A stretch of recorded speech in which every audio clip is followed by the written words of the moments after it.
اور چوتھا دعائیں مانگنا۔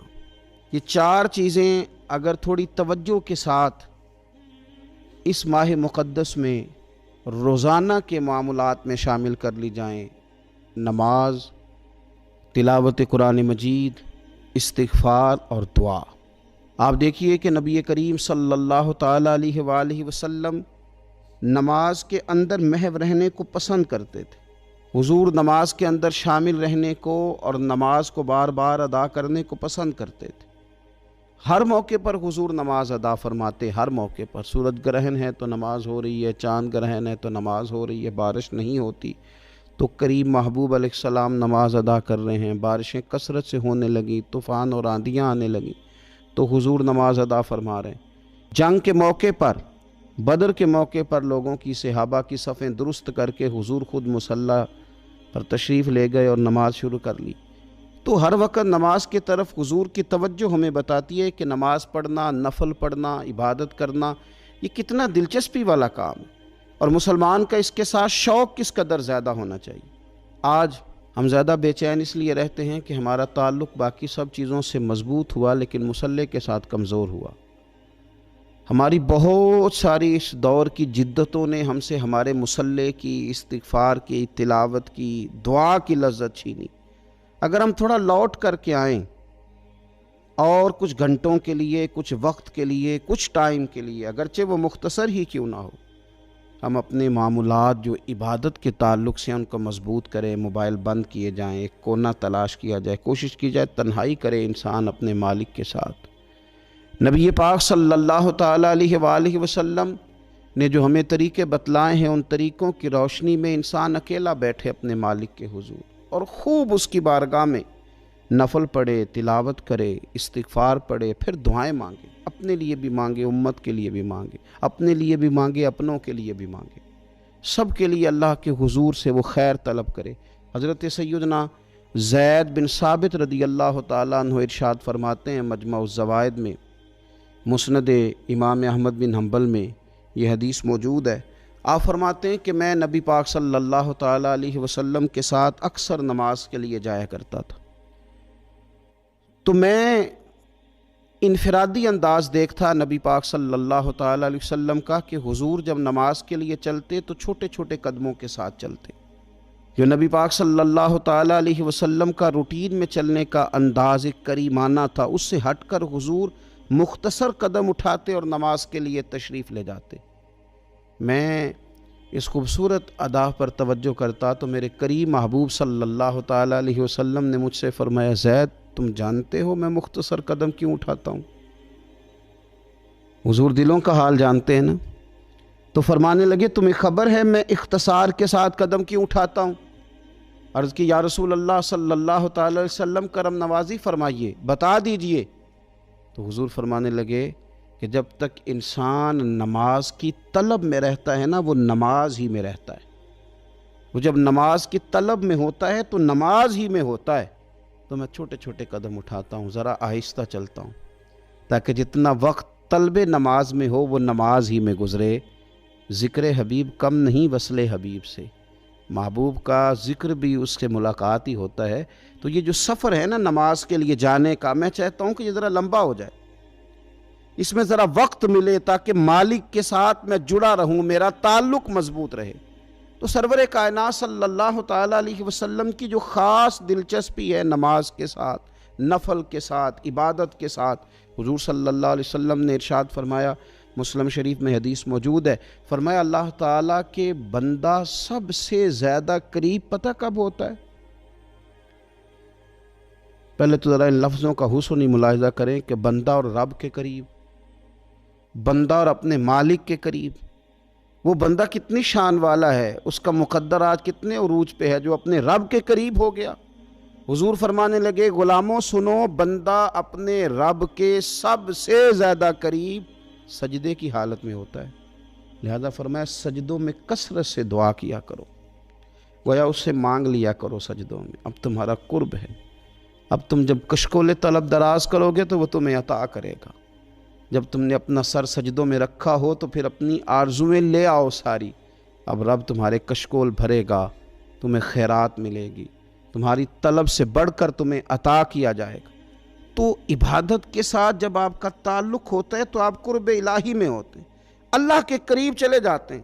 شرط یہ ہے کہ تھوڑی دیر بھول جائیں موبائل کو، تھوڑی دیر چھوڑ دیں دنیا داری کے خیالات، تھوڑی دیر وہ ایک دن چھوڑ کے سارا کچھ بھی تو جانا ہے نا اللہ کے حضور۔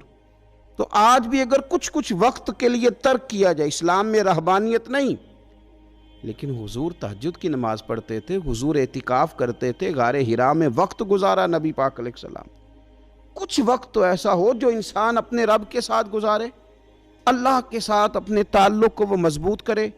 دیکھیے حضرت سیدنا یوسف بن عبداللہ بن سلام رضی اللہ تعالیٰ عنہ، یہ حضرت عبداللہ بن سلام رضی اللہ تعالیٰ عنہ معروف صحابی رسول صلی اللہ تعالیٰ علیہ وسلم کے صاحبزادے ہیں۔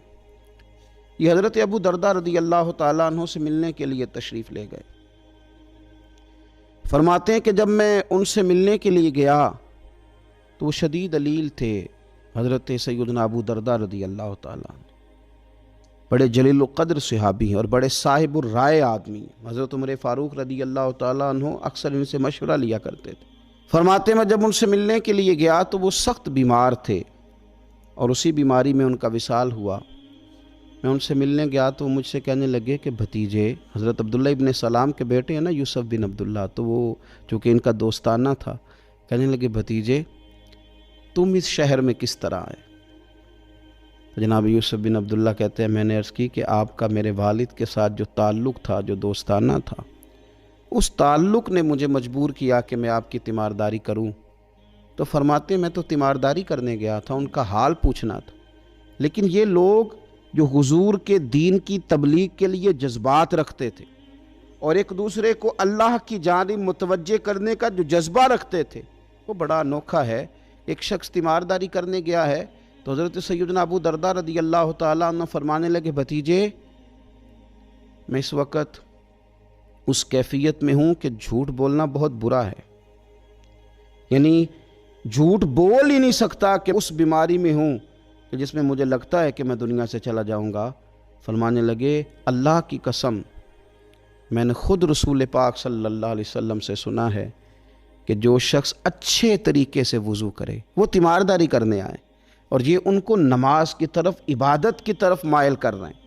فرماتے میں نے خود حضور صلی اللہ علیہ وسلم سے سنا ہے کہ جو شخص اچھے طریقے سے وضو کرے، پھر 2 رکعتیں نماز پڑھ لے یا 4 رکعتیں نماز پڑھ لے، اخلاص کے ساتھ پڑھے، اچھا وضو کرے، 2 رکعتیں پڑھ لے یا 4 پڑھ لے، یعنی 2 نفل ادا کرے یا 4 کر لے، اور پھر وہ خلوص کے ساتھ اپنے رب سے مغفرت طلب کرے تو اللہ اس بندے کی بخشش فرما دے گا۔ یہ میں نے سنا ہے حضور سے، یہ میں نے خود سنا۔ مرض وصال میں سیدنا ابو درداء رضی اللہ تعالیٰ عنہ اس کو بیان کرتے ہیں۔ تو رمضان المبارک کے اندر ہمیں موقع ملتا ہے نماز پڑھنے کا، نماز تراویح کا، رات کے قیام کا موقع میسر آتا ہے۔ ایک تو عشاء کے بعد موقع ملا تراویح پڑھنے کے، ایک یہ کہ ہم کو سحری میں اٹھنا ہے، اور تہجد کی وہ خاص فضیلتیں جو عام دنوں میں کئی دفعہ مشکل ہوتی ہیں، وہ اٹھنا تو ہے۔ اگر تھوڑا سا 10 منٹ پہلے اٹھا جائے، وضو کیا جائے، اچھے طریقے سے کچھ نوافل ادا کر لیے جائیں، پھر سحری کے معاملات میں مشغول ہوا جائے۔ نبی پاک صلی اللہ تعالیٰ علیہ وآلہ وسلم ارشاد فرماتے ہیں، یہ ترمذی شریف کی حدیث ہے، حضور علیہ الصلوۃ والسلام نے ارشاد فرمایا کہ رات کا قیام اپنے اوپر لازم کر لو۔ اگرچہ یہ لازم کرنا یہ استحبابی حکم ہے، حضور صلی اللہ تعالی وسلم نے اسے فرض قرار نہیں دیا، لیکن حضور شوق دلاتے ہیں۔ فرمایا رات کا قیام، رات کا قیام، ساون کی کالی راتوں میں جب بوندا باندی ہوتی ہے، وہ راتوں کو اٹھ اٹھ روتے ہیں جب خلقت ساری سوتی ہے۔ اور حضرت میاں صاحب رحمۃ اللہ علیہ نے فرمایا تھا کہ رات پوے تے بے دردانو نیند پیاری آوے تے درد مندانو یاد سجن دی ستیاں وی آن جگاوے۔ فرمایا رات کا قیام، حضور سید عالم صلی اللہ تعالی علیہ وسلم فرماتے ہیں رات کا قیام اپنے اوپر لازم کر لو، اس لیے کہ یہ رات کا قیام تم سے پہلے نیک لوگوں کا طریقہ ہے، اور یہ تمہارے لیے قرب خداوندی کا باعث ہے، یہ تمہیں اللہ کے قریب کر دے گا۔ اور حضور صلی اللہ تعالیٰ علیہ وسلم فرمانے لگے یہ رات کا قیام تمہاری برائیوں کو مٹا دے گا اور یہ تمہیں گناہوں سے روک لے گا، گویا رب کریم تمہیں معافی عطا فرمائے گا، یہ تمہارے لیے بخشش کا ذریعہ بن جائے گا۔ یہ برائیوں کو مٹانے والا ہے رات کا قیام، یہ گناہوں سے روکنے والا ہے رات کا قیام۔ تو نماز کی طرف خاص توجہ کریں۔ اسی طرح کا معاملہ تھوڑا سا ہمیں ذوق کے ساتھ قرآن پاک کی تلاوت کے ساتھ اپنے آپ کو وابستہ کرنا چاہیے۔ بہقی شریف میں حدیث ہے، نبی پاک صلی اللہ تعالیٰ علیہ وسلم نے فرمایا میری امت کی سب سے افضل عبادت تلاوت قرآن ہے، سب سے افضل عبادت تلاوت قرآن۔ اور حضور صلی اللہ تعالیٰ علیہ وسلم فرماتے ہیں قیامت کے دن قرآن پڑھنے والے سے کہا جائے گا تو پڑھ، تو جتنی آیتیں پڑھتا جائے گا رب تیرے اتنے درجے بلند کرتا جائے گا۔ تلاوت قرآن کے ساتھ خاص ذوق، رمضان شریف کے اندر گھروں کے اندر اگر قرآن پاک کی تلاوت کی جائے، ہم دیکھتے تھے جب دیہاتوں میں ہوتے تھے تو گھر کے اندر بڑا ذوق ہوتا تھا قرآن پاک کی تلاوت کا۔ بہن بھائی ایک دوسرے سے پوچھتے تھے تیرا کون سا سپارہ ہے، تو وہ کہتے تھے میں کیوں بتاؤں، تو بتا تیرا کون سا ہے۔ کیوں؟ اس لیے کہ ایک شوق ہوتا تھا کہ ایک دوسرے سے آگے بڑھنا۔ تو نبی پاک صلی اللہ تعالیٰ علیہ وسلم نے فرمایا دنیا میں قرآن مجید پڑھتا تھا، اس سے قیامت کے دن بھی کہا جائے گا کہ اب تو پڑھنا، تو وہ جتنی آیات پڑھے گا رب اس کے اتنے درجے بلند کرے گا۔ تو رمضان شریف کے اندر خاص ذوق قرآن مجید کی تلاوت کا۔ پھر اسی طرح کا معاملہ استغفار کے ساتھ، نفل پڑھے جائیں، تلاوت کی جائے، اور پھر استغفار کثرت سے پڑھا جائے، استغفار کثرت سے پڑھا جائے۔ نبی پاک صلی اللہ تعالیٰ علیہ وسلم کا محبوب وظیفہ استغفار پڑھنا، اللہ کے حضور توجہ کرنا، توبہ کرنا۔ حضور تو معصوم ہے، نبی پاک تو معصوم عن الخطا، حضور سے تو معاذ اللہ کوئی گناہ سرزد ہوتا ہی نہیں۔ اور انبیاء کے بارے میں جو کوئی ایسے نظریات رکھے وہ گمراہ ہے، لیکن حضور صلی اللہ تعالیٰ علیہ وسلم نے فرمایا لوگو، یہ بخاری مسلم میں حدیث ہے، فرمایا لوگو اللہ تبارک و تعالیٰ کی بارگاہ میں توبہ کرو، بخشش طلب کرو۔ حضور فرماتے ہیں میں دن میں 100 مرتبہ اپنے رب کی بارگاہ میں توبہ کرتا ہوں۔ حضور تو معصوم ہے۔ یہ توبہ کس لیے ہے؟ یہ تعلیم امت کے لیے، یہ ہمیں سمجھانے کے لیے، یہ ہماری توجہ دلانے کے لیے، یہ بتانے کے لیے ہے کہ یہ استغفار درجات کو بلند کرتا ہے۔ اللہ کی طرف رجوع کرنے کے لیے کثرت کے ساتھ استغفار کی جائے، اپنے رب سے معافی مانگی جائے۔ ہم انسان ہیں، کچھ غلطیاں نہ چاہتے ہوئے بھی ہو جاتی ہیں، بہت کوشش کے باوجود کچھ چیزوں پر کنٹرول نہیں رکھ پاتے، ہم سے سرزد ہو جاتی ہیں۔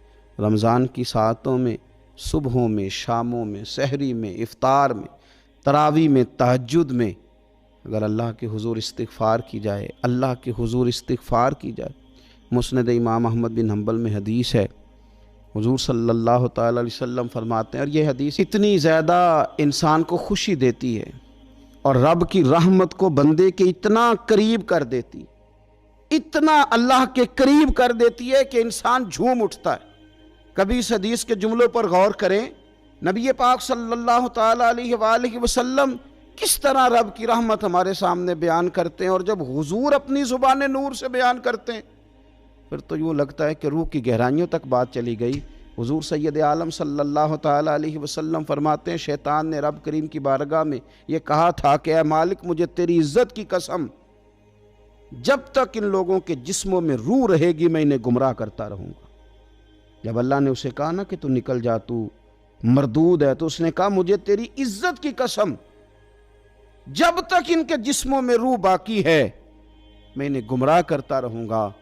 تو میرے کریم محبوب علیہ السلام، مدینے والے پیارے حبیب علیہ السلام فرماتے ہیں، رب کریم نے فرمایا سن و ابلیس، اگر تو یہ قسم اٹھاتا ہے کہ تو جب تک ان کے جسموں میں روح ہے انہیں گمراہ کرتا رہے گا، تو پھر مجھے بھی اپنے عزت اور جلال کی قسم، یہ جب تک مجھ سے معافی مانگتے رہیں گے میں انہیں معاف کرتا رہوں گا، میں بھی انہیں معاف کرتا رہوں گا، یہ جب جب مجھ سے بخشش مانگیں گے، جب جب مجھ سے بخشش مانگیں گے۔ اس یہاں سے کبھی ہم نے کنارہ نہ کیا، اور تو نے بھی تو دل آزردہ ہمارا نہ کیا، ہم نے تو جہنم کی بہت کی تدبیر، پر میرے مولا تیری رحمت نے گوارا نہ کیا۔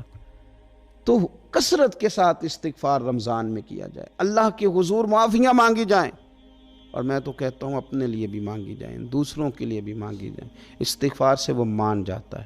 اور پھر سب سے زیادہ جس چیز پر توجہ دینے کی ضرورت ہے وہ ہے عبادت کا مغز، یعنی دعا۔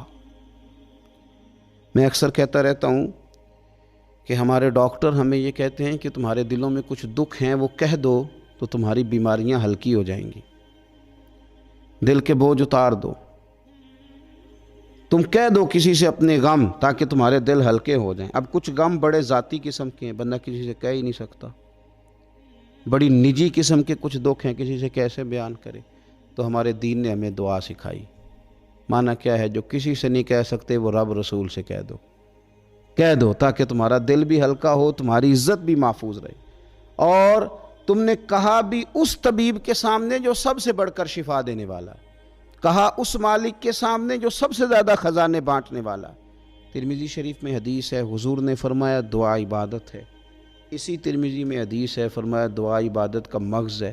اور اسی ترمذی میں حدیث ہے، نبی پاک علیہ السلام نے فرمایا یاد رکھو، رب کے نزدیک، اللہ کے نزدیک دعا سے زیادہ عزت والی چیز کوئی نہیں، اس سے بڑی اکرام والی چیز ہی کوئی نہیں اللہ کے حضور۔ تم اپنے رب سے جب مانگتے ہو تو بڑے معزز ہوتے ہو، دنیا داروں کے سامنے ہاتھ پھیلاؤ گے، دکھ سناؤ گے تو عزت میں کمی آئے، لیکن جب تم اللہ سے مانگتے ہو، مالک کے حضور کشکول طلب دراز کرتے ہو تو اس سے بڑی عزت والی چیز کوئی نہیں۔ پھر ایک دل میں سوال آتا تھا کہ کتنا کو مانگیں، مالک سے کتنا سوال کریں، کس قدر طلب کریں؟ تو بہقی شریف میں حضور نے یہ مسئلہ بھی حل کر دیا۔ اللہ کے پیارے حبیب علیہ السلام نے فرمایا ہر چیز اپنے رب سے مانگ لو، ہر چیز اپنے رب سے طلب کرو، حتیٰ کہ نمک ہی کیوں نہ ہو، وہ بھی مانگنا ہو تو مالک سے ہی مانگو۔ اللہ کے حضور عرض کرو اس کے پیارے محبوب علیہ السلام کے غلاموں، تمہارے ہاتھ وسیلہ جو آ گیا ہے مدینے والے محبوب کا، اس کی بارگاہ سے مانگو، بار بار مانگو، کئی بار مانگو، اور اپنے لیے بھی طلب کرو، دوسروں کے لیے بھی طلب کرو، امت کے لیے طلب کرو، ملک و ملت کے لیے طلب کرو۔ تو رمضان شریف کی پہلی نشست میں ایک تو ہمیں اپنی عبادت کو، اپنے نوافل کو، اپنی نماز کو مضبوط کرنا ہے۔ کوشش کریں قضا نمازوں پر بھی توجہ دی جائے، یہ بہت بڑا قرض ہے اور یہ ہم ہی ادا کریں گے تو ادا ہوگا۔ اور دوسری بات یہ کہ کثرت کے ساتھ قرآن مجید کی تلاوت کی جائے۔ تیسری بات یہ کہ استغفار کو اپنے اوپر لازم کیا جائے۔ اور چوتھی بات دعائیں مانگی جائیں۔ رمضان کی گھڑیاں بڑی قبولیت والی ہیں، بڑی قبولیت والی ہیں۔ افطار کے وقت جو بندہ مانگتا ہے رب اس کی دعا کو قبول فرماتا ہے۔ ان اوقات میں اللہ سے مانگا جائے اور خوب مانگا جائے۔ اے اللہ، اس ماہ اللہ تبارک و تعالیٰ نے قرآن مجید برہان رشید میں ارشاد فرمایا کہ یا ایھا النبی انا ارسلناک شاہدا ومبشرا ونذیرا۔ فرمایا محبوب صلی اللہ تعالیٰ علیہ وسلم، ہم نے آپ کو گواہ بنایا ہے، خوشخبری دینے والا بنایا ہے اور ڈر سنانے والا بنایا، وداعیا الی اللہ، اور آپ کو اللہ کی طرف دعوت دینے والا بنا کے بھیجا ہے، بِإِذْنِهِ، اس کے حکم کے ساتھ، اس کے اذن کے ساتھ، وَسِرَاجًا مُنِيرًا، اور چمکتا ہوا آفتاب بنا کے بھیجا ہے۔ اے محبوب صلی اللہ تعالیٰ علیہ وسلم، آپ کو داعی الی اللہ بنایا، اللہ کی جانب دعوت دینے والا بنا کے بھیجا ہے۔ نبی پاک صلی اللہ تعالیٰ علیہ وآلہ وسلم نے ہمیں اللہ کی جانب دعوت دی۔ عقیدوں کے اندر، نظریات کے اندر، افکار کے اندر، سوچوں کے اندر جو کمزوریاں ہیں، ان سب کو نبی پاک صلی اللہ تعالیٰ علیہ وسلم نے دور فرمایا۔ ہمیں رسول کائنات صلی اللہ تعالیٰ علیہ وسلم نے فکری طور پر، ذہنی طور پر، قلبی طور پر مضبوط کیا۔ انسان جب تک اللہ اور اس کے رسول صلی اللہ تعالیٰ علیہ وسلم سے ذہنی طور پر اور روحانی اور قلبی طور پر وابستہ نہیں ہوتا، اتنی دیر تک وہ کمزور رہتا ہے۔ اور جب وہ رب رسول سے وابستہ ہو جاتا ہے، اس کا عقیدہ اللہ اور اس کے رسول صلی اللہ علیہ وسلم کی ذات پر مضبوط ہو جاتا ہے، پھر وہ ذہنی طور پر، فکری طور پر مضبوط ہو جاتا ہے۔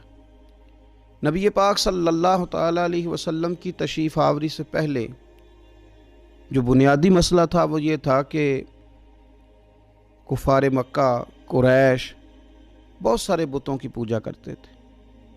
تو جو نظریاتی کمزوریاں تھیں، جو فکری فقدان تھا، وہ ان کے اندر بہت زیادہ تھا۔ حج کر کے آتے تھے تو اوہام پرستی کا شکار تھے، حج کر کے آئے ہیں تو دروازے سے داخل نہیں ہوں گے، اوپر سے کود کر کے آئیں گے، کپڑے اتار کر معاذ اللہ بیت اللہ شریف کا طواف کرتے، قربانیاں کرتے تو ان کا خون کعبے کی دیواروں کے ساتھ ملتے۔ مصر کے اندر یہ رسم پائی جاتی تھی کہ وہ سال کے بعد ایک لڑکی کو ذبح کر کے دریا میں ڈالتے تھے تو تب دریا چلنا شروع ہوتا تھا، اور اس پر انہوں نے نظریہ بنا لیا تھا کہ ایسا ہوگا تو تبھی معاملہ آگے بڑھے گا۔ نبی پاک صلی اللہ تعالیٰ علیہ وسلم نے ان سب لوگوں کو اللہ کی جانب دعوت دی۔ حضور علیہ السلام نے فرمایا میں تمہارے سامنے جو تعلیمات لے کے آیا ہوں ان میں کوئی اوہام پرستی نہیں، اس میں توہمات کا کوئی تذکرہ نہیں، ایک مضبوط دین، اللہ تبارک و تعالیٰ کی ذات پر بھروسہ، اللہ تبارک و تعالیٰ کی رحمت سے امید، ان سب چیزوں کو رسول پاک صلی اللہ تعالیٰ علیہ وسلم نے لوگوں کے ذہنوں تک اتارا۔ جب تک انسان کا بھروسہ عام انسانوں سے وابستہ رہتا ہے، دنیا داروں سے وابستہ رہتا ہے، پیسوں سے وابستہ رہتا ہے، دنیاوی معاملات کے ساتھ وابستہ رہتا ہے تو وہ کمزور ہوتا جاتا ہے دن بدن۔ اور رسول پاک صلی اللہ علیہ وسلم داعیے الی اللہ ہیں تو حضور نے ہمیں یہ سوچے دی ہیں کہ تم نہ اپنے آپ کو اللہ رسول سے وابستہ کرو، پھر یہ جو کمزوری ہے نا، کمزوری یہ تمہارے دل سے نکل جائے گی۔ ہم دیکھتے ہیں کہ آج بہت سارے لوگ ایسے ہیں جو مایوسی کی گفتگو کرتے ہیں، اگر غریب ہو گئے ہیں تو تب بھی ان کے جملوں میں معاذ اللہ مایوسی ہے، کہیں بیمار ہو گئے ہیں تو پھر بھی وہ گھبرائے سے ہیں، وہم کا شکار ہیں، اگر کسی جگہ کوئی آزمائش ان پر آ گئی ہے تو بھی مختلف توہمات کا وہ شکار ہو جاتے ہیں۔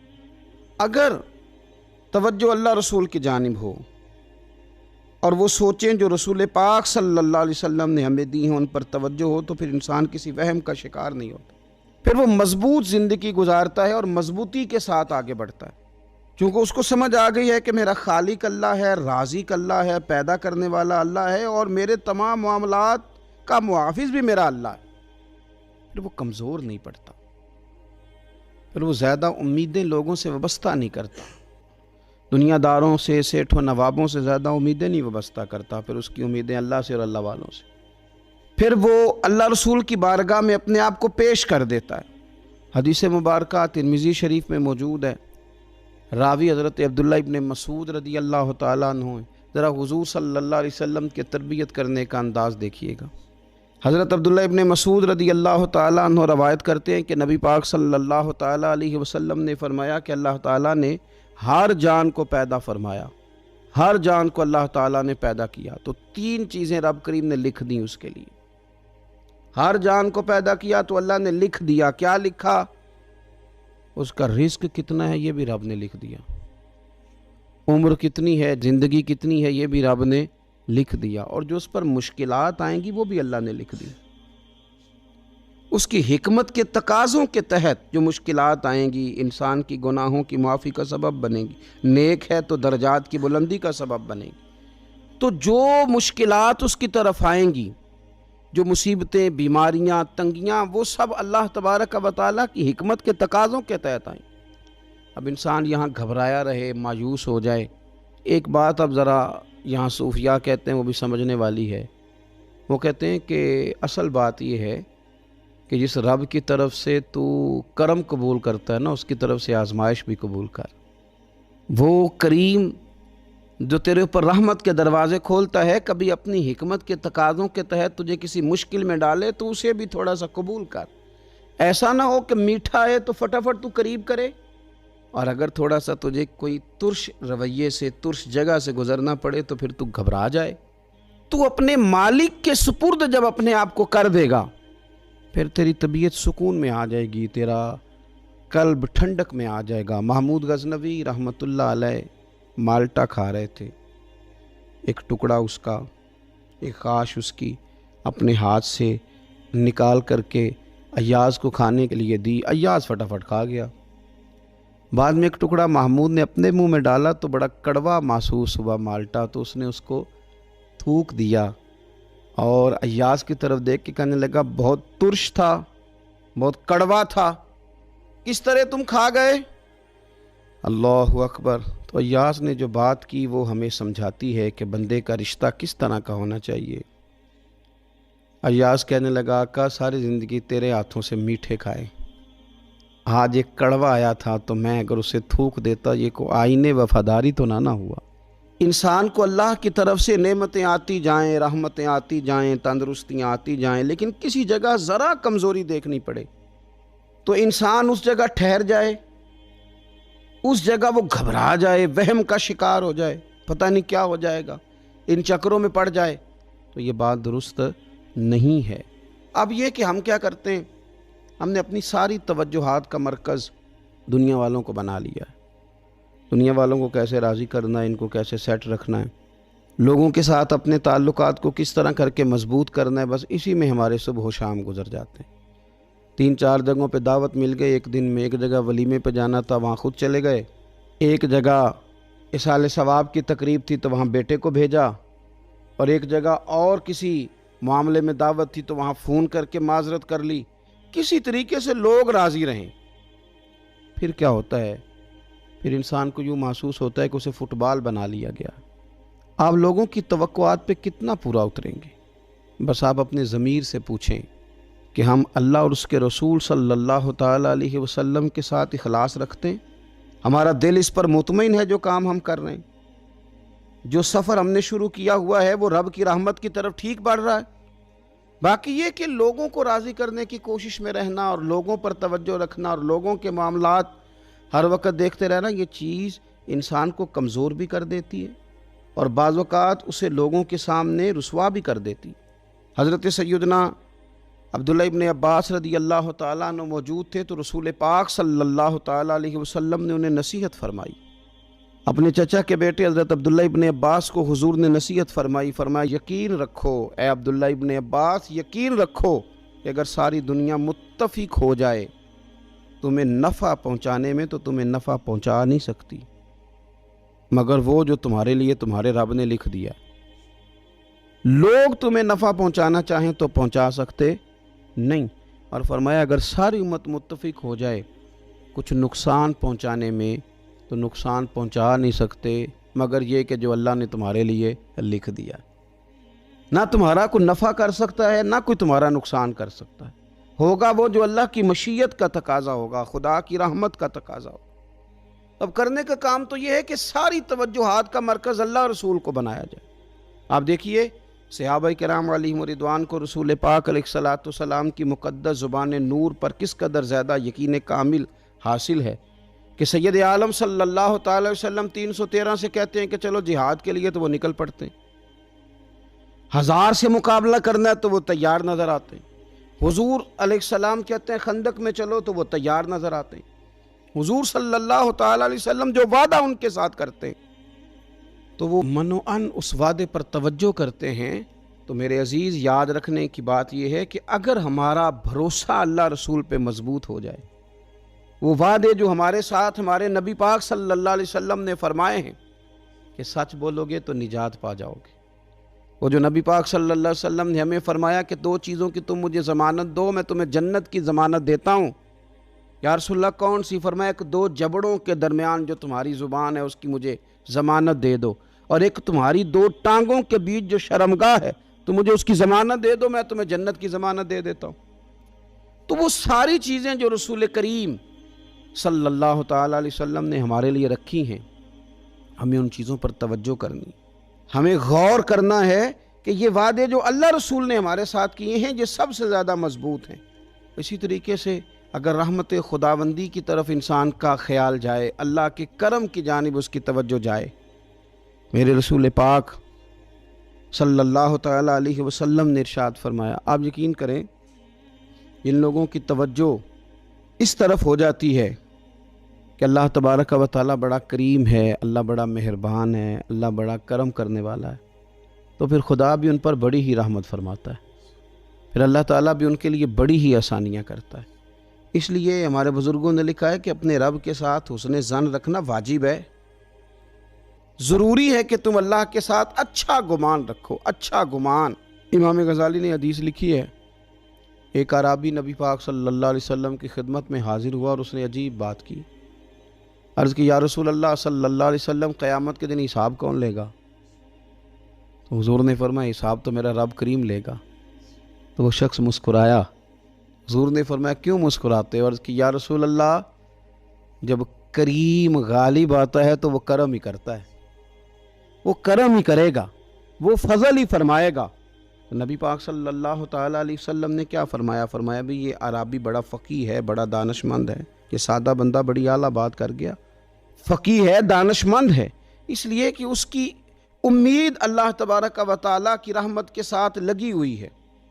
مسند امام احمد بن حنبل میں حدیث ہے، نبی پاک صلی اللہ علیہ وسلم فرماتے ہیں، رب فرماتے ہیں کہ اگر میرا بندہ زمین بھر گناہ لے کے میری بارگاہ میں آئے، بھر دی اس نے زمین گناہ کر کر کے، لیکن وہ آئے اور استغفار کرے اور اس امید پر استغفار کرے کہ رب مجھے معاف کر دے گا، سچے دل سے توبہ کرے، تو حضور فرماتے ہیں رب اس بندے کو معاف فرما دیتا ہے، اگر اس کی امیدیں اپنے رب کے ساتھ مضبوط ہوں۔ ہم نے یوں کیا ہے کہ کمزوری دکھانی شروع کر دی ہے، کمزوری، اور پھر کچھ معاشرے میں لوگ بھی ہیں، یہ کچھ جادو کا بتانے والے لوگ آ گئے ہیں جو ہر شخص کو کہتے ہیں کہ تجھے تو جادو ہو گیا ہے، جو ہر شخص کو یہ بات بتاتے ہیں کہ تیرے اوپر تو آسیب کا اثر ہے۔ ان لوگوں نے بھی لوگوں کو کمزور کر دیا ہے۔ کچھ ایسے لوگ ہیں جو معاشرے کے اندر یہ کہتے پھرتے ہیں بھائی سب دنیا کا چکر ہے، سب دولت کا معاملہ ہے، جس کی لاٹھی اس کی بھینس، یہاں کچھ بھی نہیں ہو سکتا۔ انہوں نے بھی لوگوں کو کمزور کر دیا ہے۔ اپنے عقیدوں کو مضبوط رکھیں، اللہ رسول صلی اللہ علیہ وسلم کے ساتھ اپنے بھروسے کو مضبوط کریں۔ دیکھیں حضور ہماری تربیت کرتے ہیں، فرمایا اگر تم رب پہ بھروسہ کرو گے نا، اور رب تعالیٰ پہ بھروسہ کر کے نکلو گے تو اللہ تمہیں اسی طرح رزق عطا فرمائے گا جس طرح رب پرندوں کو رزق عطا فرماتا ہے۔ وہ صبح بھوکے نکلتے ہیں لیکن شام کو لوٹتے ہیں تو اللہ انہیں پیٹ بھر کے روزی عطا کرتا ہے۔ کیوں؟ اس لیے کہ ان کا بھروسہ مضبوط ہے، ان کا اپنے رب پہ توکل مضبوط ہے۔ رسول کائنات صلی اللہ تعالیٰ علیہ وسلم نے ہمیں ہمارے رب کی جانب دعوت دی، حضور نے ہمیں اللہ پہ بھروسہ کرنا سکھایا۔ رسول پاک صلی اللہ تعالیٰ علیہ وسلم نے ہمیں کہا کہ دنیا میں مسافروں کی طرح وقت گزار کے آ جانا، جنت میں رب نے تمہارے لیے وہ نعمتیں تیار کی ہیں، نہ کسی آنکھ نے دیکھی، نہ کسی کان نے سنی، نہ تمہارے دل پر خیال ہی گزرا ہوگا کہ اللہ یہ شان عطا فرمائے گا۔ اب ان لوگوں کا بھروسہ ہو گیا تھا صحابہ کا، حضور کے غلاموں کا، تو انہوں نے پھر کوئی جائیدادیں نہیں بنائی، انہوں نے پھر دنیا میں کوئی محلات تیار نہیں کیے، کیونکہ ذہن بن گیا تھا کہ جو رسول کریم علیہ السلام نے وعدے فرمائے ہیں وہ وعدے ہمارے لیے بڑے معیاری ہیں، وہ وعدے ہمارے لیے بڑے خوبصورت ہیں، ان وعدوں سے ہمیں بڑا کچھ ملے گا۔ اس لیے اپنی زندگی کے اندر ان چیزوں کو پیدا کرنا، ان چیزوں پر توجہ کرنا، اللہ کی جانب بھروسہ کرنا بڑا ضروری ہے۔